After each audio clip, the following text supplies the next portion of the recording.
राधे राधे दोस्तों, मैं गौरव शर्मा फिर से आपके साथ। दोस्तों, मेरा एक मित्र था, वो मुझसे कहा करता था कि शर्मा जी, अपने लिए तो जानवर भी जीते हैं, असली इंसान तो वो है जो दूसरों का साथ दे। यानी आप समझते हैं, जानवर भी अपना पेट भर लेता है, जानवर भी अपनी रक्षा कर लेता है, लेकिन इंसान होने का क्या फ़ायदा अगर हम किसी और के लिए कुछ भी ना कर पाए।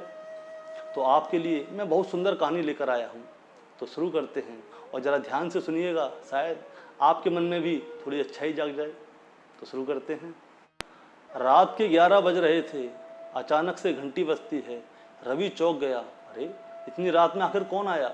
वो जाता है और दरवाज़ा खोलता है तो देखता है कि उनके दरवाजे पे एक बूढ़े सज्जन आके खड़े हुए थे। वो ऑटो से आए थे और हाँफ रहे थे। उन्होंने उससे पूछा कि बेटा, आपका नाम? तो रवि अपना नाम रवि बताता है। वो बूढ़े सज्जन बोलते हैं, हे भगवान, तेरा लाख लाख शुक्र है, आखिरकार सही पता मिल गया। रवि सोच रहा था आखिर ये कौन है। तो वो बूढ़े सज्जन बोलते हैं, बेटा एक गिलास पानी मिलेगा? तो रवि बोलता, हाँ हाँ, क्यों नहीं मिलेगा, आप अंदर आइए, मैं आपको पानी पिलाता हूँ। उस बूढ़े अंकल ने रवि के हाथ में एक चिट्ठी दी। रवि उस चिट्ठी को पढ़ता है और दूसरे कमरे में जाता है। 4-5 मिनट वहाँ पे रुकता है और बाहर आता है और ऑटो वाले के पास जाता है और उनका सारा सामान उतारता है और ऑटो वाले से कहता है, भैया आप जाइए, अंकल यहीं पे रुकेंगे। और अंकल के पास जाता है और कहता है, रात बहुत हो गई है अंकल, आप सो जाइए, आपका जो भी काम है मैं कल सुबह कर दूंगा। उस चिट्ठी में रवि के पिता ने रवि के लिए कुछ लिखा था और उस बूढ़े सज्जन से कहा था कि आप ऐसा कीजिए, शहर जाइए, आपको वहाँ पे मेरा बेटा रवि मिलेगा और वो आपकी मदद ज़रूर करेगा। दरअसल उस चिट्ठी में लिखा था कि उस बूढ़े अंकल का एक बेटा था जो कि इकलौता ही था और वो रोड दुर्घटना में मर गया है। दरअसल उस बूढ़े दंपत्ति के लालन पालन में बहुत ज़्यादा दिक्कत आ रही थी, यहाँ तक कि वो अपने दैनिक जीवन के खर्चे भी पूरे नहीं कर पा रहे थे। वो तो अपने बेटे की मृत्यु का कंपनसेशन भी नहीं लेना चाह रहे थे, लेकिन क्या करें, मजबूरी इतनी थी कि उन्हें कंपनसेशन लेना पड़ा। और कंपनसेशन के कार्य में जब कार्यवाही आगे बढ़ी तो उन्हें पता चला कि उन्हें एक कागज़ दिल्ली जाके सर्टिफाई कराना पड़ेगा। सालों से वो अंकल अपने छोटे से गांव से नहीं निकले थे, लेकिन आज उन्हें दिल्ली जाना पड़ रहा है और दिल्ली उनके लिए बहुत डरावनी और बहुत बड़ी जगह थी। तो उनके मालिक ने अपने बेटे के नाम पे एक चिट्ठी लिखी और उनसे कहा कि जाओ, तुम मेरे बेटे के पास जाओ, वो तुम्हारी मदद ज़रूर करेगा। अब रवि ने अपने काम से छुट्टी ली और सरकारी दफ्तर गया और सुबह से लेकर शाम तक बहुत मेहनत मशक्क़त की। आखिरकार उसने वह दस्तावेज सरकारी ऑफिस से निकलवा ही लिया।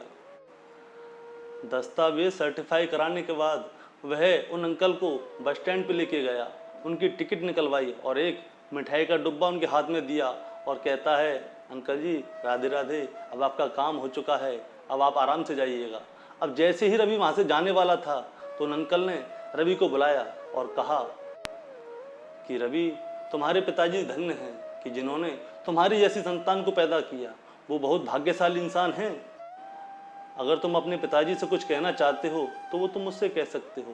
कहना तो तुम्हारे पिताजी से मैं भी बहुत कुछ चाहता हूँ, मगर अगर तुम्हें कुछ कहना है तो वो तुम मुझसे कह सकते हो ताकि मैं तुम्हारे पिताजी से कह दूँ। रवि एक पल के लिए शांत हो जाता है और कहता है, माफ़ कीजिए अंकल, मैं आपसे कुछ कहना चाहता हूँ। तो अंकल बोलते हैं, हाँ बेटा बोलो, क्या कहना चाहते हो? रवि कहता है, दरअसल आप जिस रवि से मिलने आए थे वो रवि मैं नहीं हूँ। ऐसा सुनते ही वो अंकल हैरान हो गए और बोले, अरे क्या तुम्हारा नाम रवि नहीं है? तुम्हारे घर पे मैं आया था तो वहाँ पे तो लिखा हुआ था रवि निवास। तो रवि कहता है, अंकल मेरा नाम रवि ही है और वो मेरा ही घर था जिस पे रवि निवास लिखा हुआ था, लेकिन जिस रवि को आप ढूंढ रहे थे वो रवि मैं नहीं हूँ। वो बूढ़े अंकल कुछ समझ नहीं पाए। तो रवि कहता है, अंकल कल रात को तब आप आए थे ना, तो आप हाँफ रहे थे और आपकी आंखों में उम्मीद थी कि उनके मालिक का बेटा आपकी मदद करेगा। जब मैंने आपकी चिट्ठी पढ़ी तो उसमें रवि का फ़ोन नंबर लिखा हुआ था। मैंने रवि को फ़ोन किया तो रवि अचानक से परेशान हो गया, क्योंकि वो तो शहर में है ही नहीं, वो तो 8 से 10 दिन के लिए बाहर गया हुआ है और आप अचानक से बिना फ़ोन करे आए।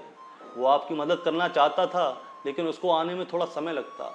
फिर मैंने आपको देखा तो आप में मुझे अपने पिताजी नज़र आए। मुझे अपने पिताजी की आज तक बहुत सारी बातें याद हैं, लेकिन मैं उनके लिए कुछ कर नहीं पाया। मेरे पास तो हिम्मत भी नहीं थी कि आपकी उम्र और आपकी भावना को देख के मैं आपको वापस कर दूं। तो फिर मैंने मन ही मन सोचा कि आपका काम मैं करूंगा। तो वो बूढ़े अंकल बोले, क्या तुम रवि को जानते हो? तो रवि बोलता है, नहीं अंकल, मैं रवि को नहीं जानता। वो तो आपकी चिट्ठी में रवि का फ़ोन नंबर लिखा हुआ था, इसलिए मैंने उसको फ़ोन किया था। वो बूढ़ा अंकल फिर से पूछता है, सच तुम वो रवि नहीं हो? तो रवि कहता है, हाँ अंकल, मैं वो रवि नहीं हूँ। वो कहता है, तुमने फिर भी मेरे लिए छुट्टी ली? तुमने छुट्टी ली और मेरे लिए सारे दिन परेशान हुए? कौन कहता है, कौन कहता है कि भगवान नहीं है? कौन कहता है कि ईश्वर नहीं है? और यह कहते हुए, वो बार बार कहते हुए बस में बैठ के चले गए। और अब रवि भी अपने घर चला गया। उस रात उसको अपने जीवन की सबसे सुकून भरी नींद आई।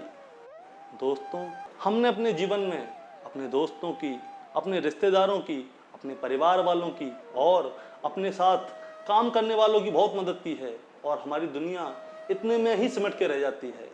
मगर क्या आपने कभी बिना किसी कारण के, बिना किसी मतलब के, जिसको आप नहीं जानते हो, जिससे आपका कोई लेना देना नहीं हो, उसकी मदद की है? कभी करके देखिएगा। जिस शांति को और जिस सुकून को आप और हम ढूंढ रहे हैं, उस दिन हमें ज़रूर मिलेगी। तो बोलिए राधे राधे।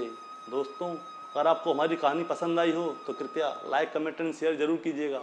और आप नए हैं हमारे चैनल पे तो चैनल को सब्सक्राइब करना बिल्कुल नहीं भूलिएगा। तो बोलिए राधे राधे।